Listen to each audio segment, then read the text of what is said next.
In this video, I'll show you the easiest and most efficient way to freeze your breast milk, especially if you're short on storage space like me. First things first, grab your milk storage bags. I personally love the Lancino ones because they freeze super flat, which saves me a ton of space.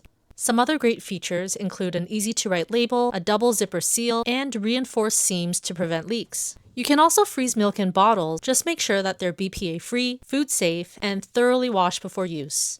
Some other things you'll need today include a permanent marker or a pen, and some optional items include a pump phalange, I'll let you know why you need that in a second, and some paper towel. So before pouring the milk, we'll need to label our bags. I'd recommend using a permanent marker to label the bag with the date the milk was pumped and the volume inside. If you're mixing milk from different days, always label with the oldest date. And remember, milk should only be combined if it was pumped within the same 24-hour period. By the way, if you want to make sure your milk stays safe and nutritious for your baby, check out my 5-minute milk storage guide based on the CDC and the La Leche League guidelines. Alright, now that we're all set up, let's actually pour the milk. Before you get started, make sure your hands are clean. So you might ask, how much should you freeze per bag? Freezing in small amounts, such as 2 to 4 ounces or 60 to 120 mils, helps to prevent waste, since once milk is thawed, it's only good for about 24 hours in the fridge before you have to toss it out. Personally, I freeze milk in 30 to 60 ml portions so that I can adjust as needed without wasting any milk. Here are some pro tips for an easier pour.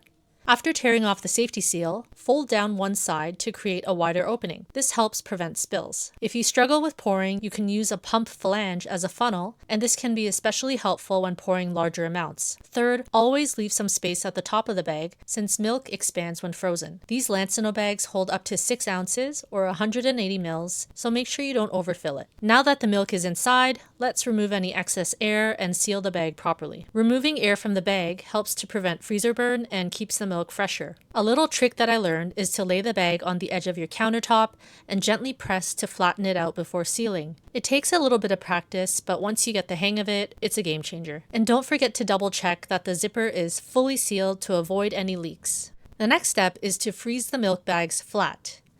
This will help them freeze faster, more evenly, and save you space later. I'll show you how in a second. I personally use the container my nursing bras came in to keep them flat while freezing. If you don't have a special container, not a problem. Just lay them on any flat surface, and to prevent them from sticking together, you can separate them with some paper towel.